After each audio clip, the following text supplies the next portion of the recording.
Salam sejahtera buat kita semua. Selamat hari Minggu. Marilah kita mengambil saat teduh sejenak sebelum kita memulai ibadah. Tenangkan hati dan pikiran kita. Jadikanlah ibadah di rumah layaknya seperti di gereja. Biarlah hati kita bersuka cita menyambut kehadiran Tuhan dalam ibadah kita di rumah masing-masing. Mari kita bangkit berdiri, kita meyakini bahwa ibadah online ini terjadi karena pertolongan kita ialah di dalam nama Allah, pencipta langit dan bumi, yang kasih setianya kekal selama-lamanya.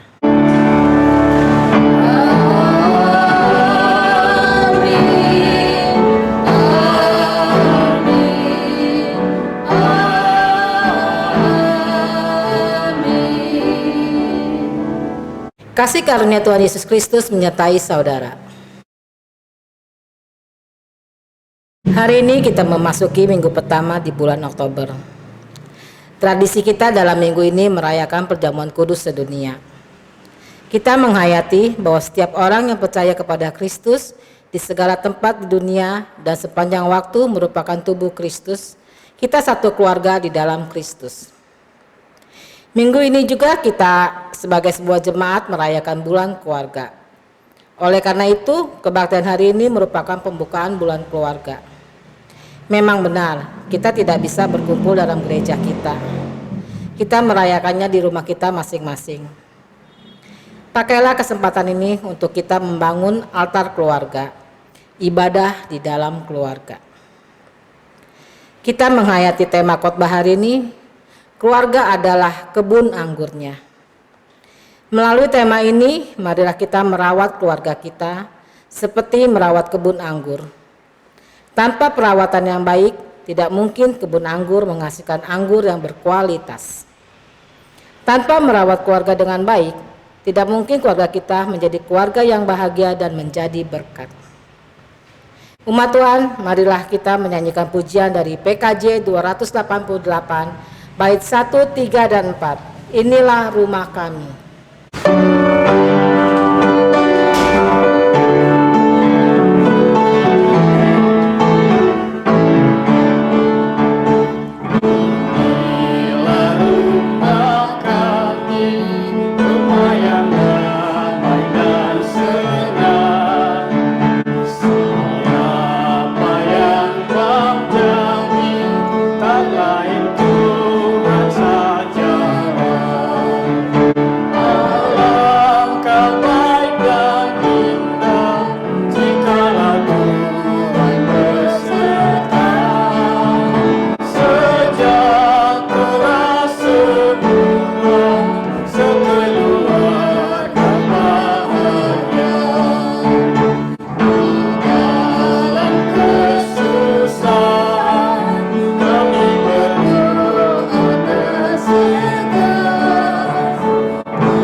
Saudara-saudara, mari kita hening sejenak.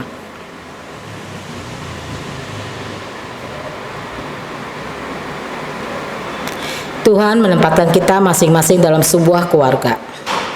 Itu pertanda bahwa Ia mempercayakan kepada kita sebuah peran dalam keluarga masing-masing. Tentunya peran itu harus disambut, dihayati, dikerjakan, dan disyukuri.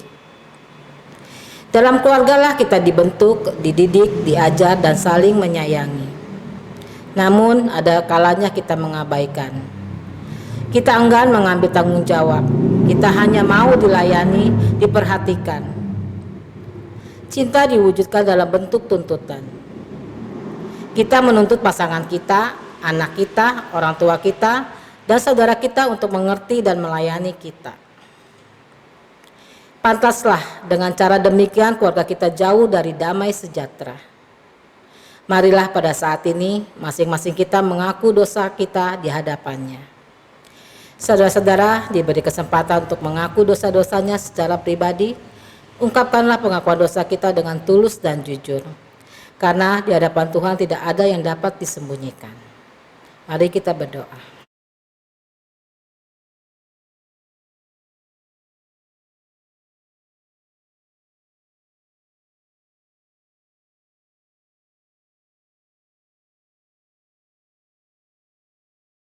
Tuhan, inilah pengakuan dosa kami yang kami sampaikan dengan tulus dan jujur di hadapan-Mu. Ampunilah seturut dengan belas kasihan-Mu, di dalam nama Tuhan Yesus penebus dosa kami. Kami berdoa dalam Bapa di surga. Amin. Barang siapa mengakui dosanya dengan sungguh-sungguh di hadapan Tuhan dan bertekad untuk tidak melakukan dosa yang sama, maka kepadanya diberikan berita anugerah, diambil dari 2 Petrus pasal 1 ayat 3. Karena kuasa ilahinya telah menganugerahkan kepada kita segala sesuatu yang berguna untuk hidup yang saleh oleh pengenalan kita akan Dia, yang telah memanggil kita oleh kuasanya yang mulia dan ajaib. Demikianlah berita anugerah dari Tuhan. Marilah umat Tuhan kita mempersiapkan diri untuk mendengarkan firman Tuhan dengan menyanyikan pujian dari KJ 395 bait 1-3. Betapa indah harinya.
Saudara-saudara, ibu bapak yang dikasihi Tuhan, mari kita bersatu di dalam doa.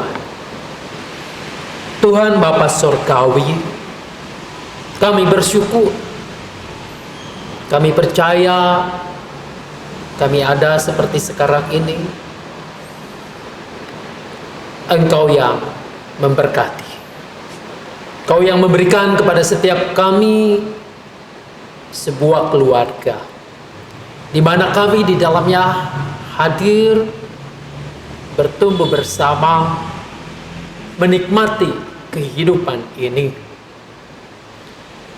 Ketika firman-Mu akan menyapa kami pada saat ini, biarlah Tuhan menolong kami, menyiapkan hati dan pikiran kami, supaya firman ini tidak berlalu begitu saja, tetapi kami pahami, kami mengerti, lalu kami lakukan dalam hidup sehari-hari.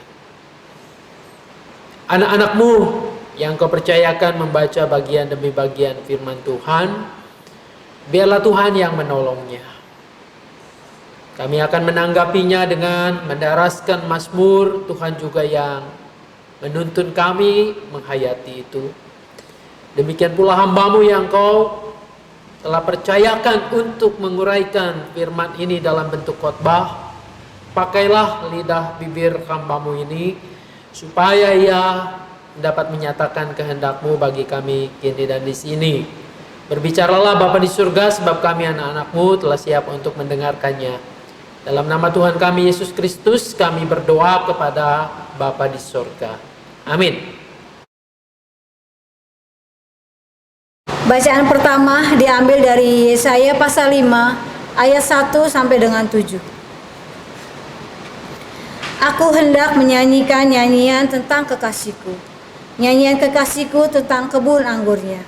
Kekasihku itu mempunyai kebun anggur di lereng bukit yang subur. Ia mencangkulnya dan membuang batu-batunya dan menanaminya dengan pokok anggur pilihan.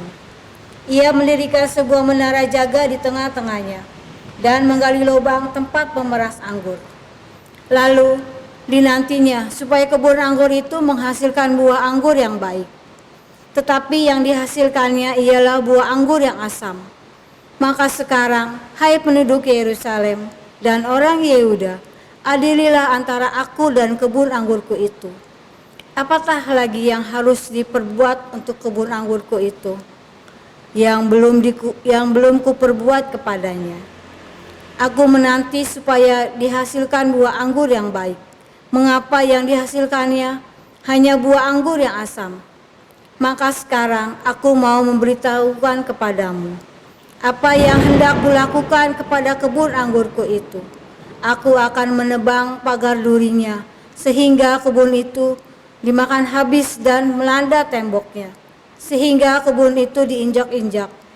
Aku akan membuatnya ditumbuhi semak-semak, tidak dirantingi dan tidak disiangi, sehingga tumbuh putri malu dan rumput. Aku akan memerintahkan awan-awan, supaya jangan diturunkannya hujan di atasnya. Sebab kebun anggur Tuhan semesta alam ialah kaum Israel dan orang Yehuda. Ialah tanaman kegemarannya. Dinantinya keadilan, tetapi hanya ada kelaliman. Dinantinya kebenaran, tetapi hanya ada keonaran. Demikianlah sabda Tuhan.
dan semesta, buat wajah-Mu bersinar, pulihkan kami ya Tuhan, sehingga kami selamat.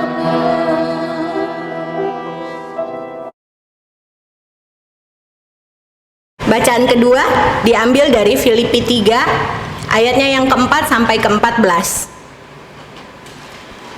Sekalipun aku juga ada alasan untuk menaruh percaya pada hal-hal lahiriah, jika ada orang lain menyangka dapat menaruh percaya pada hal-hal lahiriah, aku lebih lagi.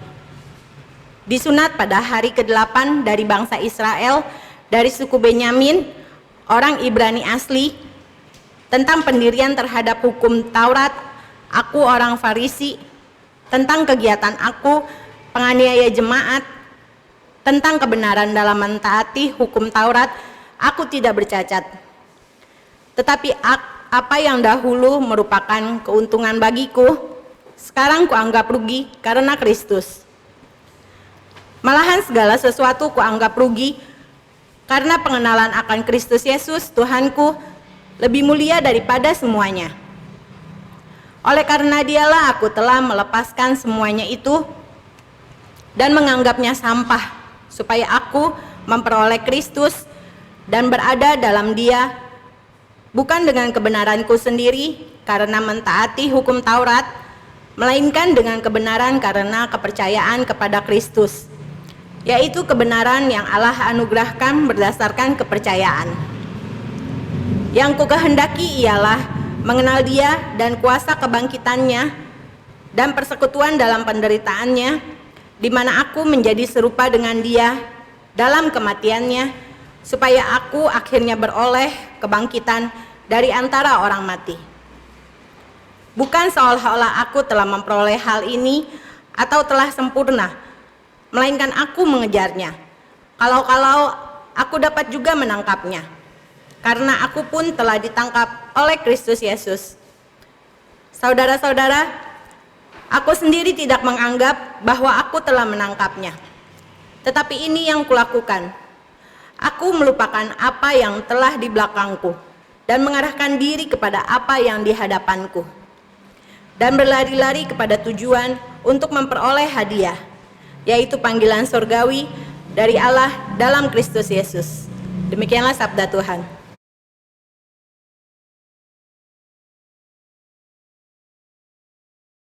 Saudara-saudara, bacaan Injil pada hari ini kita bersama-sama membuka sebuah perayaan, yaitu perayaan bulan keluarga. Dan sekaligus juga nanti kita akan bersama-sama merayakan perjamuan kudus sedunia. Injil yang kita baca hari ini dari Matius 21 ayat 33 sampai ayatnya yang ke-46. Inilah Injil Tuhan Yesus Kristus menurut Matius pasal 21 ayat 33 sampai 46. Simak dan dengarkanlah Injil Tuhan Yesus Kristus. Dengarkanlah suatu perumpamaan yang lain. Adalah seorang tuan tanah membuka kebun anggur dan menanam pagar sekelilingnya. Ia menggali lubang tempat pemeras anggur dan mendirikan menara jaga di dalam kebun itu. Kemudian ia menyewakan kebun itu kepada penggarap-penggarap, lalu berangkat ke negeri lain. Ketika hampir tiba musim petik, ia menyuruh hamba-hambanya kepada penggarap-penggarap itu untuk menerima hasil yang menjadi bagiannya. Tetapi penggarap-penggarap itu menangkap hamba-hambanya itu. Mereka memukul yang seorang, membunuh yang lain, dan melempari yang lain pula dengan batu. Kemudian Tuhan itu menyuruh pula hamba-hamba yang lain, lebih banyak daripada yang semula. tetapi mereka pun diperlakukan sama seperti kawan-kawan mereka.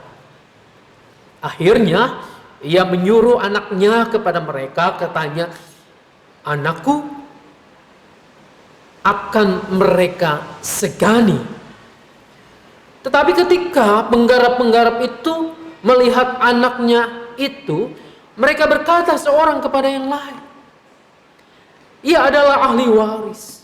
Mari kita bunuh dia, supaya warisannya menjadi milik kita." Mereka menangkapnya dan melemparkannya keluar kebun anggur itu, lalu membunuhnya. Maka apabila tuan kebun anggur itu datang, apakah yang akan dilakukannya dengan penggarap-penggarap itu? Kata mereka kepadanya, "Ia akan membinasakan orang-orang jahat itu, dan kebun anggurnya akan disewakannya kepada penggarap-penggarap lain yang akan menyerahkan hasilnya kepadanya pada waktunya." Kata Yesus kepada mereka, "Belum pernahkah kamu baca dalam kitab suci? Batu yang dibuang oleh tukang-tukang bangunan telah menjadi batu penjuru. Hal itu terjadi dari pihak Tuhan, suatu perbuatan ajaib di mata kita. Sebab itu aku berkata kepadamu bahwa kerajaan Allah akan diambil daripadamu dan akan diberikan kepada suatu bangsa yang akan menghasilkan buah kerajaan itu. Dan barang siapa jatuh ke atas batu itu, ia akan hancur, dan barang siapa ditimpa batu itu, ia akan remuk." Ketika imam-imam kepala dan orang-orang Farisi mendengar perumpamaan-perumpamaan Yesus, mereka mengerti bahwa merekalah yang dimaksudkannya. Dan mereka berusaha untuk menangkap dia. Tetapi mereka takut kepada orang banyak, karena orang banyak itu menganggap dia nabi. Sampai demikian jauh pembacaan Alkitab firman Tuhan. Tuhan Yesus berkata, yang berbahagia adalah setiap kita yang mau mendengarkan firman Allah, memelihara, tentu dengan melakukannya. Haleluya.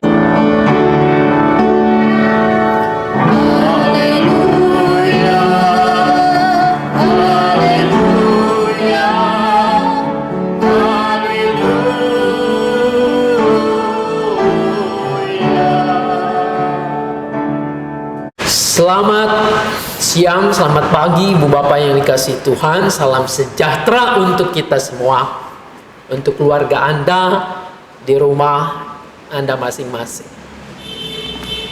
Keluarga adalah kebun anggurnya. Keluarga adalah kebun anggur Allah yang dipercayakan kepada kita. Itu tema dalam rangka pembukaan bulan keluarga, dalam rangka juga kita menghayati perjamuan kudus sedunia pada hari ini. Saudara yang dikasihi dan mengasihi Tuhan, keluarga adalah kebun anggurnya. Ini tentu adalah sebuah kiasan. Mengapa kiasan? Ya karena di keluarga kita tidak mungkin juga kita menanam kebun anggur secara nyata. Kita menanam kebun anggur itu, keluarga saya, keluarga Anda, semua. Bukan itu maksudnya. Tapi ini adalah bahasa kiasan. Bahasa seperti yang kita kemas ketika berkomunikasi dengan orang lain. Saudara-saudara, kira-kira bahasa apa yang akan kita pakai, kita pergunakan ketika Anda orang dewasa, ketika saya berkomunikasi, berbicara dengan anak yang masih kecil atau mungkin cucu kita. Saudara-saudara, saya percaya tentu saja kita memakai bahasanya anak-anak. Bukan memakai bahasa orang tua, bukan menggunakan bahasa orang dewasa ketika kita bicara dengan anak-anak. Mengapa? Saudara-saudara, kita berbicara dengan mereka memakai bahasa anak-anak, tujuannya adalah agar anak atau cucu kita mengerti, memahami apa yang menjadi pembicaraan kita, apa yang disampaikan oleh kita. Saudara-saudara, keluarga yang baik dicirikan dengan kualitas komunikasi yang baik. Kualitas hubungan yang baik, relasi yang baik itu. Komunikasi yang tidak hanya satu arah, yang tidak hanya mau dimengerti, tetapi juga mau mendengar dan mengerti pihak atau anggota keluarga lainnya. Saudara yang dikasihi dan mengasihi Tuhan Yesus, Allah selalu ingin menjalin komunikasi. Dalam kasana kita seringkali memanggil Allah itu dengan sebutan Bapa. Tentu saja bukanlah yang dimaksud Bapa biologis, tetapi sapaan yang ada, sapaan kedekatan yang biasa kita pakai dalam rumah kita, yang kita pakai dalam keluarga kita, hubungan antara orang tua dengan anak. Komunikasi yang baik, komunikasi yang dipahami, yang dimengerti. Maka dengan demikian Allah memakai berbagai macam cara supaya umatnya, supaya manusia memahami, mengerti apa yang dimaksudkan oleh Allah itu. Saudara-saudara, itulah sebabnya maka kita banyak menjumpai Allah dalam firman-Nya di dalam Alkitab ini menggunakan bahasa manusia, menggunakan perumpamaan. Itulah sebabnya Allah memakai hamba-hambanya dalam konteksnya, dalam zamannya, dalam budayanya, dalam bahasanya. Mengapa? Supaya pesan Allah itu bisa dipahami, dimengerti oleh manusia. Allah menggunakan berbagai cara agar umat itu memahami kasih-Nya, mengerti kehendak-Nya, tahu bahwa Allah mencintai, mengasihinya. Saudara-saudara, melalui Nabi Yesaya dalam bacaan yang pertama hari ini yang tadi kita simak, Yesaya 5 ayat pertama sampai dengan yang ke-7, Allah menggunakan perumpamaan tentang kebun anggur untuk menegur umatnya. Kebun anggur tentu saja tidak asing untuk umatnya. Tadi saya sudah mengatakan, ini adalah sebuah gambaran, sebuah bahasa supaya mereka mengerti. Maka Allah menggunakan konteks, menggunakan apa yang mereka alami, yang mereka kerjakan sehari-hari. Dalam hal ini mereka banyak bekerja di kebun-kebun anggur.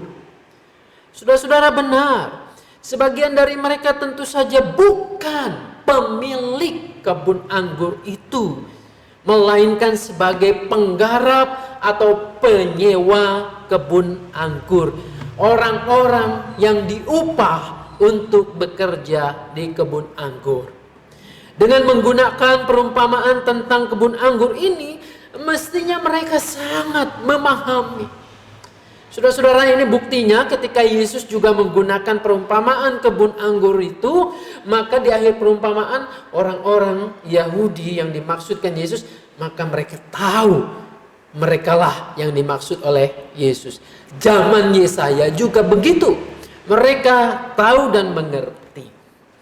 Allah menceritakan di sana bagaikan seorang yang mempunyai kekasih.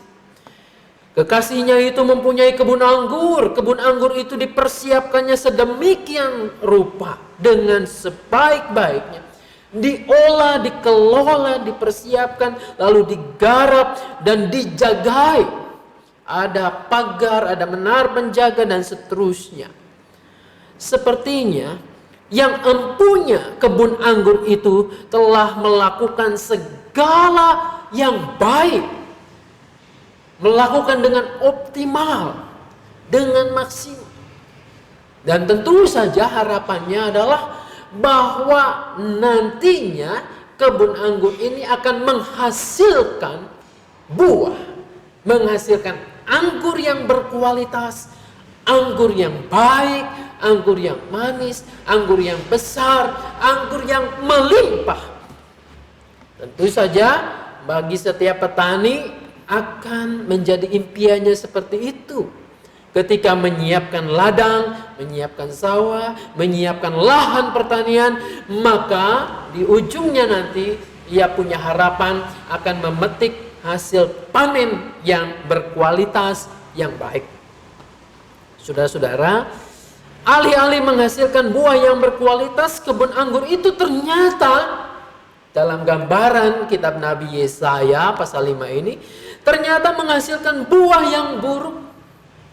Digambarkan buah yang buruk itu dikatakan buah yang asam.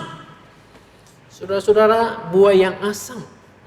Buah anggur yang asam adalah buah dari sifat kebobrokan yang menginjak-injak keadilan dan yang mengabaikan kebenaran. Saudara-saudara, buah anggur masam itu juga adalah kemunafikan. Kemunafikan dalam kehidupan beragama yang sama sekali tidak berkenan kepada Allah. Dan di akhir perumpamaan itu dijelaskan siapa yang dimaksudkan dengan kebun anggur itu. Yesaya 5 ayat 7 mengatakan, sebab kebun anggur Tuhan semesta alam ialah kaum Israel dan orang Yehuda. Ialah tanaman-tanaman kegemarannya. Dinantinya keadilan, tetapi hanya ada kelaliman. Dinantinya kebenaran, tetapi hanya ada keonaran. Dinantinya buah yang manis, yang berkualitas, tapi yang ada yang dihasilkan adalah buah yang masam, buah yang sama sekali tidak berkualitas. Lalu sang pengusaha kebun anggur akan mengatakan, apalagi yang harus aku lakukan? Semuanya sudah dilakukan dengan optimal, tetapi hasilnya seperti itu. Saudara-saudara, tentu saja keadaan ini membuat Allah kesal, kecewa. Saya bisa memahami sebagai seorang yang saya gemar menanam, tetapi ketika hasilnya tidak sesuai dengan apa yang diharapkan, padahal sudah optimal melakukan yang terbaik, tentu kecewa. Harus berbuat apa lagi? Saudara-saudara, rupa-rupanya keadaan ini tidak jauh berbeda setelah 500-600 tahun kemudian. Setelah Israel berlangsung begitu lama dari teguran Nabi Yesaya ini, Yesus berhadapan dengan tabiat kebun anggur yang sama. Mereka diberi tanggung jawab, namun nyatanya tidak melakukannya seperti yang Allah kehendaki. Kalau dalam bacaan pertama terungkap bahwa Israel dan Yehuda bagaikan kebun anggur itu yang menghasilkan buah yang masam itu, dalam perumpamaan Yesus mereka diungkapkan sebagai orang-orang yang dipercaya untuk menyewa, untuk menggarap kebun anggur itu, tetapi pada akhirnya mereka tidak menyerahkan hasilnya kepada tuannya. Saudara-saudara, perumpamaan yang disampaikan Yesus ini bisa saja terjadi dalam kenyataan yang sebenarnya. Ada orang yang diupah, dipercaya. Ada orang yang kemudian menjadi rekan bisnisnya, dimodali, diberikan kepercayaan begitu besar, dan nantinya diharapkan menyetorkan hasilnya. Namun sikap ingin memiliki, ingin menguasai, dan tidak bertanggung jawab membuat para pekerja atau penyewa atau orang kepercayaan ini kemudian mengabaikan perjanjian yang ada. Justru ingin mengambil alih semuanya, ingin menguasai semuanya. Saudara-saudara seolah tak mau menyerah. Si empunya modal ini mengirim utusan-utusan untuk mengingatkan dan menuntut tanggung jawab. Namun apa yang terjadi? Justru orang-orang yang diutus itu untuk menanyakan, untuk menagih tanggung jawab itu, mereka kemudian disiksa, dianiaya, mereka kemudian dibunuh. Tidak menyerah, diutus lagi lebih banyak orang untuk mengingatkan. Tetapi utusan yang lebih banyak ini mendapat perlakuan yang sama juga. Mereka dianiaya, ditangkap, lalu kemudian mereka juga dibunuh. Saudara-saudara, lalu kemudian terakhir si tuan tanah ini mengutus anaknya sendiri. Dalam pikirnya bahwa dengan anaknya sendiri mereka akan segan. Tetapi apa yang terjadi? Mereka berpikir ini anaknya, ini ahli warisnya. Mari kita tangkap, kita bunuh supaya warisannya itu untuk kita. Saudara-saudara, bukankah dalam keluarga-keluarga juga seringkali terjadi permusuhan, pertikaian adalah karena rebutan warisan. Karena berpikir bahwa ketika ahli waris ini sudah tiada, maka mereka akan mendapatkan sepenuhnya warisan itu. Nah, saudara-saudara, inilah gambaran yang diceritakan oleh Tuhan Yesus. Berarti tidak ada perubahan. Dari zaman Yesaya sampai zaman Tuhan Yesus 500-600 tahun. Begitu rupa mereka hidup membangkang.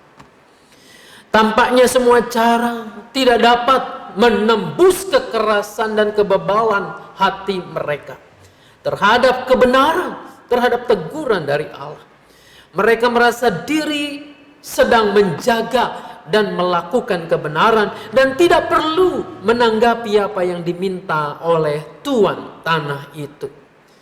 Dalam perumpamaan ini jelas para imam dan orang-orang Farisi yang memusuhi Yesus, tentu ada orang Farisi yang baik, tentu ada imam yang baik juga. Dalam konteks ini, para imam dan orang Farisi yang memusuhi Yesus mengerti apa yang dimaksudkan oleh Yesus. Mereka sendirilah yang dituju oleh perumpamaan Yesus ini. Bangsa Yahudi telah membunuh para nabi, utusan Allah. Ada yang dilempari batu, ada yang digergaji, ada yang dibunuh dengan pedang dan sangat menderita. Dan kemudian tidak lama lagi mereka akan membunuh anaknya sendiri, Yesus Kristus itu, yang diutus oleh Sang Bapa. Tampaknya semua cara yang dilakukan oleh Allah tidak dapat menembus kekerasan dan kebebalan hati mereka. Saudara-saudara, kisah seputar kebun anggur kebanyakan diungkapkan dalam Alkitab. Kalau kita lihat, kita baca, ini bernada sumbang. Baik kebun anggur itu sendiri maupun penggarap-penggarap kebun anggur merupakan gambaran yang tidak sedap untuk didengar. Kisah kebun anggur adalah kisah kegagalan umat dalam merespon kebaikan Allah, dalam meneruskan cinta kasih Allah, di dalam tanggung jawab sebagai umat Allah. Kisah kegagalan dalam tanggung jawab itu atas mandat yang Tuhan berikan kepada mereka. Kebun anggur adalah komunitas umat Tuhan. Komunitas terkecil umat Tuhan adalah keluarga. Keluarga Anda dan keluarga saya. Dan keluarga kita pun bisa bercermin dari kisah-kisah kebun anggur ini. Kebun anggur Tuhan. Apa yang terjadi dalam keluarga kita? Apakah berhasil menghasilkan buah yang manis, buah yang berkualitas, yang diharapkan oleh Tuhan? Saudara-saudara, sudahkah keluarga kita ini keluarga yang dapat menghadirkan Tuhan dan kerajaannya di tengah-tengah kita, di tengah-tengah kehidupan kita? Buah yang manis dalam arti semua merasakan kasih sayang. Keluarga yang indah, yang manis. Setiap anggotanya mengalami cinta kasih Tuhan. Dan melalui keluarga kita merasakan kedamaian, damai sejahtera. Ada penerimaan, ada pengampunan, dimengerti dan diperlakukan sama seperti kita ingin diperlakukan. Dan akhirnya melalui keluarga-keluarga kita Tuhan itu dimuliakan. Keluarga menghasilkan buah anggur yang baik, bukan anggur yang masam. Saudara-saudara, ada pepatah mengatakan rumput di halaman tetangga lebih hijau. Benar, bisa jadi lebih hijau karena tetangga mungkin merawatnya dengan baik. Tapi bisa juga tidak demikian kenyataannya. Cuma kita melihat kebaikannya di keluarga orang, tetapi kita hanya terus memikirkan keburukan keluarga kita. Nah, pada saat ini marilah kita juga melihat dalam keluarga kita sendiri. Apakah keluarga kita sebagai kebun anggur Allah itu adalah keluarga yang menghasilkan manusia-manusia yang berkualitas, anak-anak yang berbudi. Oleh karena orang tuanya mengajarkan bukan hanya melalui mulutnya, tetapi melalui sikap, melalui tingkah lakunya. Mengajarkan tentang keadilan, mengajarkan tentang kebenaran, mengajarkan tentang kasih sayang, mengajarkan tentang kebaikan-kebaikan yang dicontohkan oleh Kristus. Saudara-saudara, sebagai orang tua tentu tidak bisa menuntut anak-anak kita melakukan hal-hal yang baik, yang benar, tanpa orang tua memberikan contoh yang baik, contoh yang benar. Saudara-saudara, orang tua diminta oleh Tuhan untuk menyalurkan berkat-berkat Tuhan. Bukan hanya materi, tetapi cinta kasihnya, kasih sayangnya kepada keluarga. Orang tua juga diharapkan tidak memonopoli kebenaran sebagai miliknya sendiri, tetapi ia bisa berbagi, berdiskusi dengan anak-anaknya, dengan semua anggota keluarga. Saudara-saudara, disinilah kita harus berani mengkoreksi. Apakah keluarga kita bisa digolongkan sebagai kebun anggur Tuhan yang menghasilkan buah yang baik, yang di dalamnya memuliakan Tuhan, menjadi berkat bagi tetangga kiri kanan, menjadi berkat bagi orang lain? Ataukah justru sebaliknya, bahwa keluarga-keluarga kita mengganggu tetangga kiri kanan oleh karena sering ribut, oleh karena sering maki-maki, oleh karena sering kali terjadi pertikaian? Inilah yang disebutkan keluarga dengan menghasilkan buah anggur yang masam. Saudara-saudara, tentu Tuhan tidak menginginkan itu. Mungkinkah setiap keluarga kita menjadi kebun anggur yang baik? Sangat mungkin. Tentu saja, sangat mungkin kita dapat menjadi kebun anggur Tuhan yang baik dengan cara tidak ada yang memonopoli kebenaran, tidak ada yang terus-menerus menuntut untuk dilayani. Dalam keluargalah mestinya kita belajar menghargai, belajar berdemokrasi, belajar mendengar, belajar menanggapi dengan baik, belajar untuk meminta maaf kalau salah, belajar untuk berterima kasih kalau mendapatkan sesuatu yang baik, dan belajar untuk saling memperhatikan, mendoakan satu dengan yang lain. Sudahkah di keluarga Anda dan saya ada altar keluarga di mana kita saling mendengar lalu kemudian menguatkan berdoa? Sudahkah ketika anak-anak kita mengalami kegagalan misalnya dalam sekolahnya, dalam pergaulannya, kemudian mengadu kepada kita, lalu kemudian kita merangkulnya, memeluknya, dan memberikannya semangat, engkau akan bisa lebih baik lagi? Ataukah justru ketika Anak-anak menyampaikan kegagalan, lalu kemudian kita menghakiminya, lalu kemudian kita menghardiknya, dan kemudian kita membentaknya. Pantaslah kalau hal-hal ini kita lakukan, anak-anak mencari pelampiasannya di tempat yang lain, bukan dalam keluarganya sendiri. Saudara-saudara, marilah kita rayakan bulan keluarga tahun ini dengan segala keterbatasannya untuk menata ulang keluarga. Kita banyak tinggal di rumah pada saat ini, tata ulang keluarga-keluarga kita. Mungkin inilah cara yang baik, cara Allah memakai kita, memakai suasana pandemik ini supaya kita kembali dalam hidup berkeluarga dan menata kembali kebun anggur kita masing-masing supaya menghasilkan buah yang baik, yang manis. Tuhan Yesus memberkati kita, memberkati keluarga Anda, kita semua. Amin.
Umat Tuhan bersama dengan umat Allah di masa lalu, masa kini, dan masa depan, marilah kita mengingat janji baptis kita dengan mengikrarkan pengakuan iman rasuli.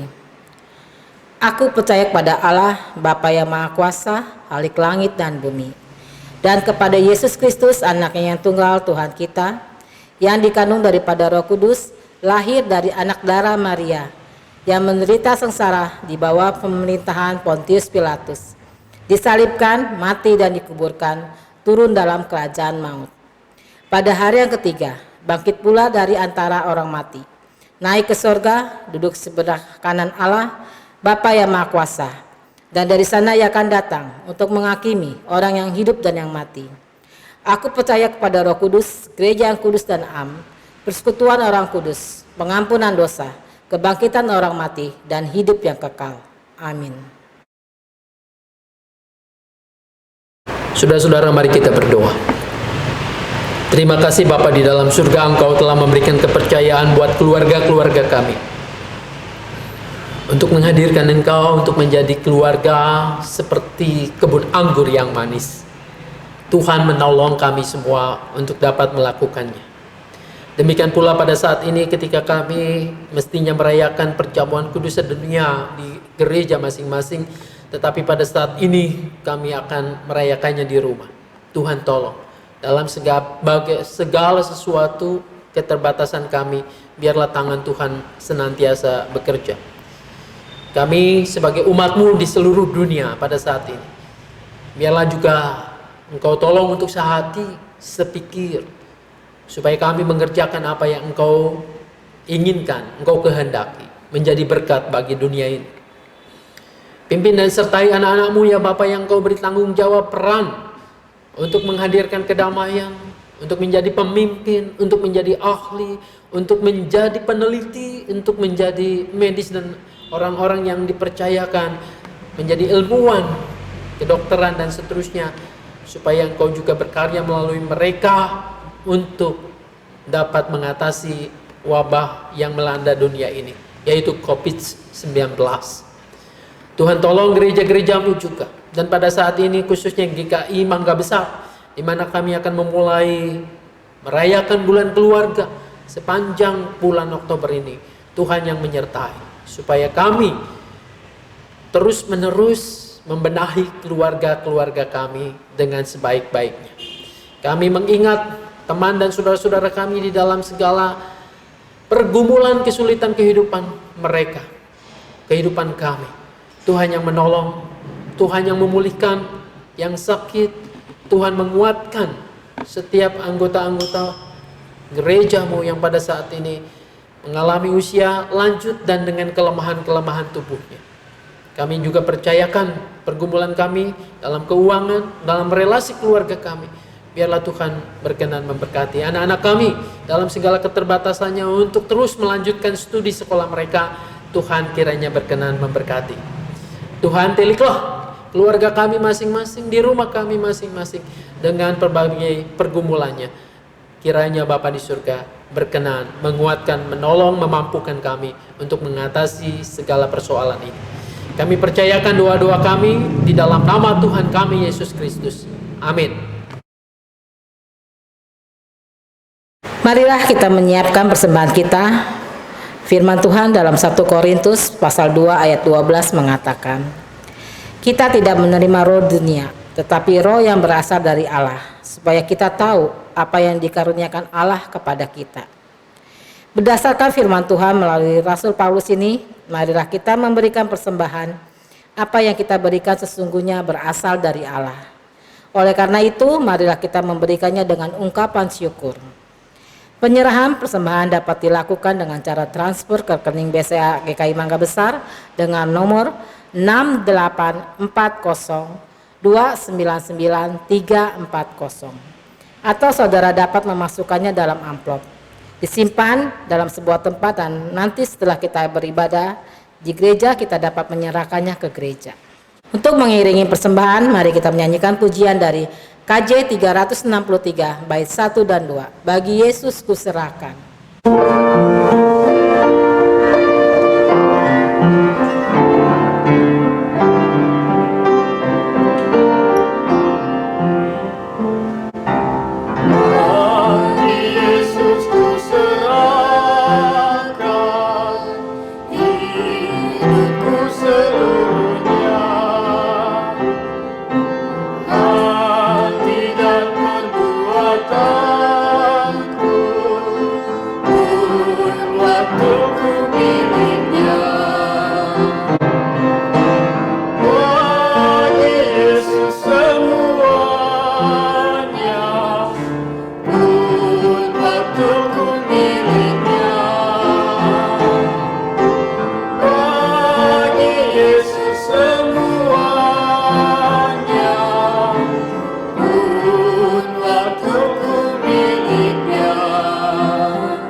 Marilah kita membawa persembahan kita di dalam doa. Bapa di surga, terima kasih bahwa Engkau telah memberikan roh kepada setiap kami untuk mengerti karunia yang Engkau berikan kepada kami. Masing-masing kami Engkau beri karunia dan rezeki yang berbeda. Untuk itu biarlah kami juga belajar mengucap syukur. Hari ini kami memberikan persembahan syukur. Ajarlah kami untuk menyadari begitu besarnya berkat yang Engkau berikan kepada kami. Ajarlah untuk kami tahu berterima kasih dan bersyukur. Persembahan yang kami sampaikan kepadamu tidaklah seberapa. Namun biarlah kami dapat belajar memberikannya dengan sukacita. Beri hikmat dan tanggung jawab kepada majelis jemaat yang dipercaya mengelolanya. Di dalam nama Tuhan Yesus kami bersyukur kepada Bapa di surga. Amin. Ibu Bapak sekalian, kita akan mempersiapkan perayaan perjamuan kudus. Perjamuan kudus saat ini adalah perjamuan kudus sedunia, perjamuan kudus dalam rangka juga pembukaan bulan keluarga. Dan kita juga menyadari bahwa sudah beberapa kali kita melewatkan perjamuan-perjamuan kudus itu sejak COVID-19 ini terjadi. Maka pada saat ini dengan rasa ungkapan syukur kita juga harus bersyukur kepada Tuhan walaupun dalam keadaan terbatas.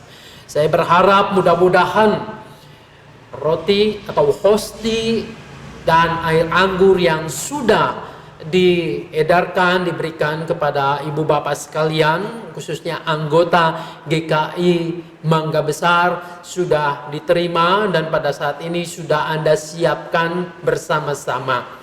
Saudara-saudara, kami menyiapkan di tempat ini dan Anda akan menyiapkan di rumah Anda masing-masing tanpa kita kehilangan kehikmatan kita dalam merayakan perjamuan kudus ini. Saat ini kita bersama-sama merayakan perjamuan kudus. Perjamuan kudus partisipatif, artinya kami di sini, Anda di rumah, karena Tuhan Yesus Kristus sendirilah yang menetapkannya dan mengundang kita untuk melakukannya. Perjamuan kudus ini diperuntukkan bagi saudara-saudara yang telah dibaptiskan dan mengaku percaya serta tidak berada dalam penggembalaan khusus. Seandainya ada kerabat keluarga Anda yang bukan anggota GKI Mangga Besar ikut di rumah Anda perjamuan kudus, maka kita juga menyambut dengan sukacita. Saudara-saudara, agar perjamuan kudus ini sungguh-sungguh menjadi berkat bagi kita, selayaknya lah kita memeriksa diri kita masing-masing di hadapan Tuhan. Apakah kita hidup dalam damai dengan Allah? Apakah kita hidup dalam damai dengan sesama kita, dengan istri atau suami, dengan orang tua atau anak, dengan saudara-saudara, dengan teman dan tetangga, dan dengan siapapun yang kita jumpai dalam kehidupan kita? Di dalam ketidaksempurnaan kita, kita percaya bahwa Allah menyucikan kita dari segala dosa kita, membaharui hidup kita, memampukan kita untuk mempersaksikan kasih Kristus melalui hidup kita, dan melayakkan kita untuk merayakan perjamuan kudus saat ini. Kita masuk dalam pengarahan hati. Marilah kita mengarahkan hati kita kepada Tuhan. Marilah kita bersyukur kepada Tuhan Allah kita. Saudara-saudara, kita berdoa dan sekaligus memasuki frepasi dan Sanctus Benedictus. Terima kasih Bapa di dalam surga. Dalam kelemahan keterbatasan kami, ternyata Engkau begitu baik. Engkau terus-menerus mengundang kami untuk merayakan cinta kasih-Mu. Untuk pada saat ini secara khusus kami merasakan terhubung dengan tubuh Kristus. Kami merasakan cinta kasih yang teramat besar melalui pengorbanan anak-Mu Yesus Kristus di kayu salib untuk kami orang-orang yang berdosa ini. Ya Allah yang kudus, kami bersyukur kepadamu sebab Engkau pencipta alam semesta yang memeliharanya dengan penuh kasih sayang. Kami bersyukur karena anak-Mu Yesus Kristus yang menjadi jalan, kebenaran, dan hidup bagi kami. Kami bersyukur karena Roh Kudus yang Engkau berikan untuk mengajar dan menghibur kami dalam kehidupan di bumi ini. Kemuliaan-Mu kami agungkan dalam paduan suara bersama-sama para malaikat yang tak henti-hentinya menyanyi mengagungkan nama-Mu. Saudara-saudara, mari kita siapkan dengan NKB 157 bait pertama sampai ketiga.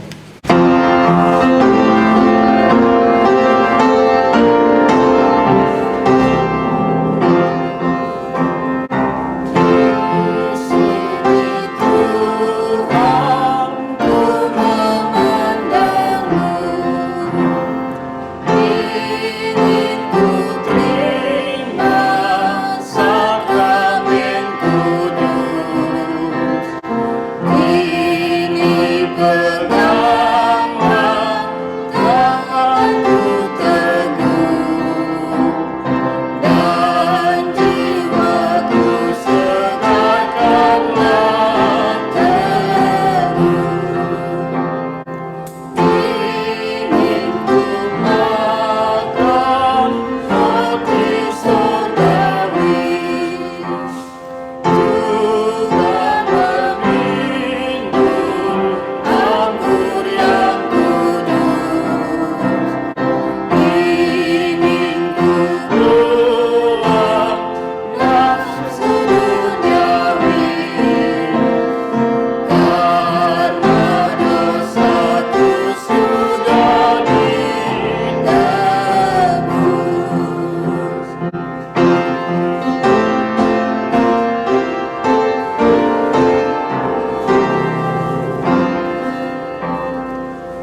Penetapan perjamuan kudus.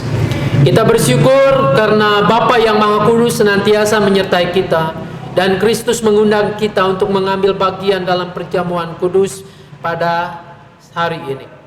Kita yakini bahwa Roh Kudus telah dicurahkan atas kita, sehingga dengan iman kita mengalami kehadiran Kristus bersama-sama kita kini dan di sini.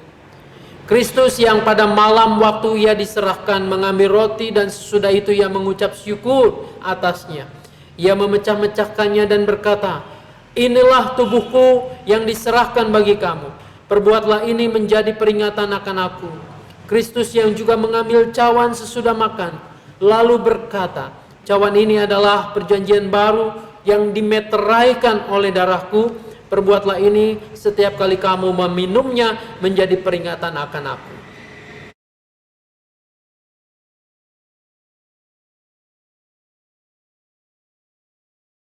Peringatan akan Kristus. Pada saat ini kita hadir dalam peristiwa karya kasih Allah yang menyelamatkan dunia. Kelahiran dan kehidupan Kristus, anaknya di antara manusia, pembaptisannya, perjamuan malam terakhir bersama murid-muridnya, kematiannya. Kita memberitakan kebangkitan Kristus dan kenaikannya ke surga dalam kemuliaan, di mana ia berdoa bagi dunia ini. Kita merindukan kedatangan Kristus kembali pada akhir zaman untuk menggenapi segala sesuatu. Maka sebagai persekutuan yang dipersatukan dengan dan dalam Kristus, kita mengingat pengorbanan Kristus yang menyelamatkan, yang dikaruniakan kepada umat manusia di semua tempat. Ketika kita mengambil bagian dalam perjamuan kudus ini, Roh Kudus menolong kita sehingga kita dipersatukan dalam Kristus, menjadi satu tubuh dan satu roh, dan menjadi persembahan yang hidup bagi Allah. Melalui Kristus, dengan Kristus, dalam Kristus, semua hormat dan kemuliaan bagi Allah Bapa, dalam persekutuan dengan Roh Kudus sekarang dan selama-lamanya.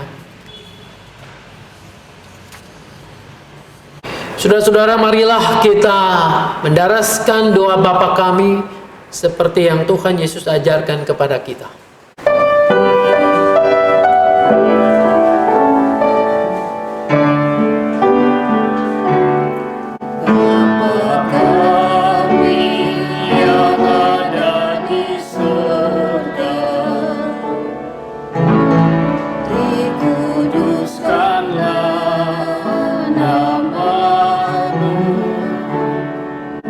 Datanglah kerajaanmu, jadilah kehendakmu di bumi seperti di sorga.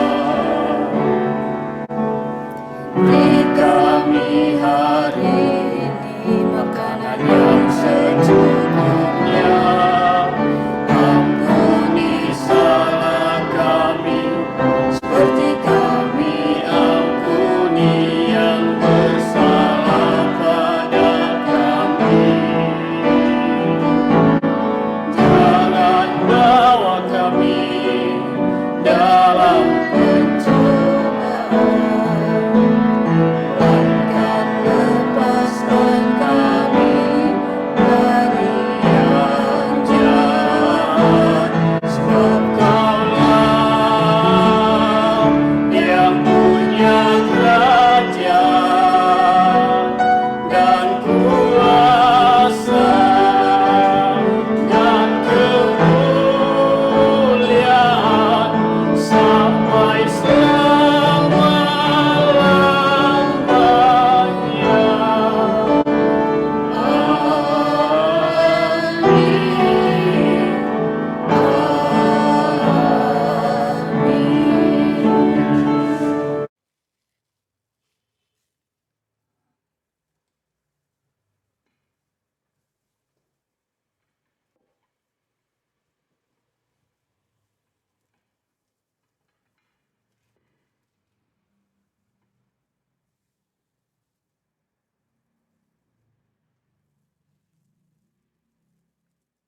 Roti yang dipecah-pecahkan ini adalah persekutuan kita dengan tubuh Kristus.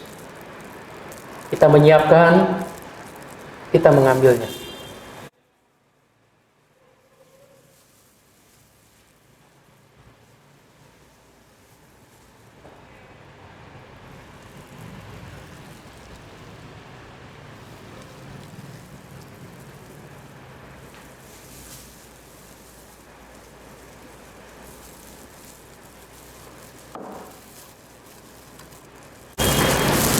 Ingat dan percayalah bahwa tubuh Tuhan kita Yesus Kristus telah diserahkan untuk keampunan dosa dunia. Untuk Anda dan saya, makanlah.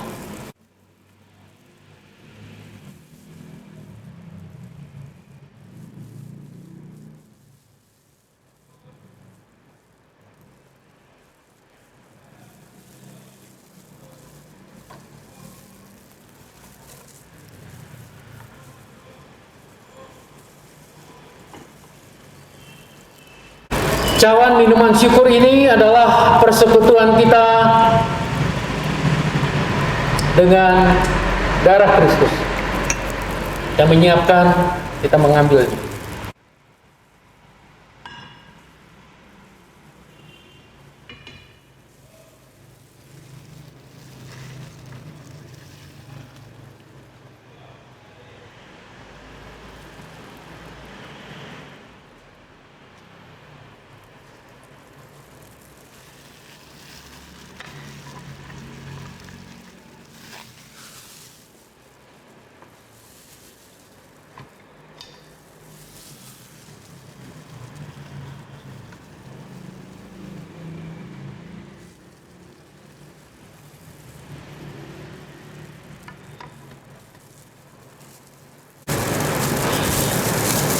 Ingat dan percayalah bahwa darah Tuhan kita Yesus Kristus telah dicurahkan untuk keampunan dunia, untuk Anda dan saya.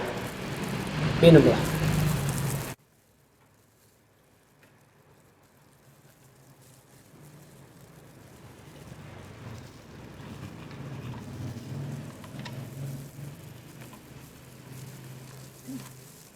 Saudara-saudara, marilah kita bersyukur bersama-sama dengan pemazmur, Mazmur 103 ayat 8 dan seterusnya. Tuhan adalah penyayang dan pengasih, panjang sabar dan berlimpah kasih setia. Tidak selalu ia menuntut dan tidak untuk selamanya ia mendendam. Tidak dilakukannya kepada kita setimpal dengan dosa kita, dan tidak dibalasnya kepada kita setimpal dengan kesalahan kita. Tetapi setinggi langit di atas bumi, demikian besarnya kasih setianya atas orang-orang yang takut akan Dia. Sejauh timur dari barat, demikianlah dijauhkannya daripada kita pelanggaran kita. Seperti Bapa sayang kepada anak-anaknya, demikian Tuhan sayang kepada orang-orang yang takut akan Dia. Demikianlah saudara-saudara, kita telah selesai untuk perjamuan kudus bersama-sama. Kiranya perjamuan kudus ini terus mengingatkan kita akan kasih sayang, kasih setia Tuhan, dan menolong kita untuk terus menapaki kehidupan yang tidak mudah ini. Saudara-saudara umat Tuhan, marilah kita bangun dan rawat kembali dengan sungguh-sungguh keluarga kita masing-masing, sehingga menjadi seperti kebun anggur yang menghasilkan buah yang berkualitas yang baik. Mari dengan bangkit berdiri kita menyanyikan pujian PKJ 289 bait pertama sampai ketiga, Keluarga Hidup Indah. Terima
Saudara-saudara, arahkanlah hatimu kepada Tuhan.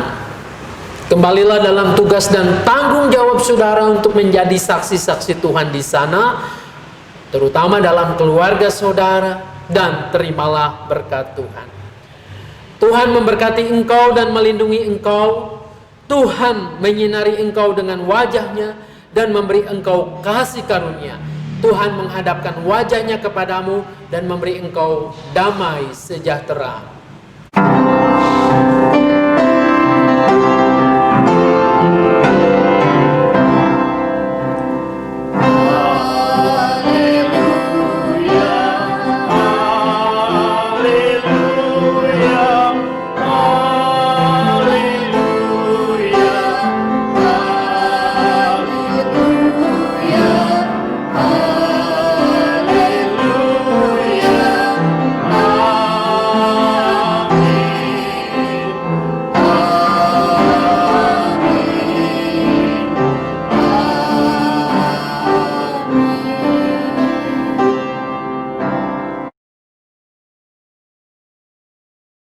Saudara-saudara yang dikasihi Tuhan, selamat untuk merayakan bulan keluarga, selamat untuk menata ulang keluarga kita.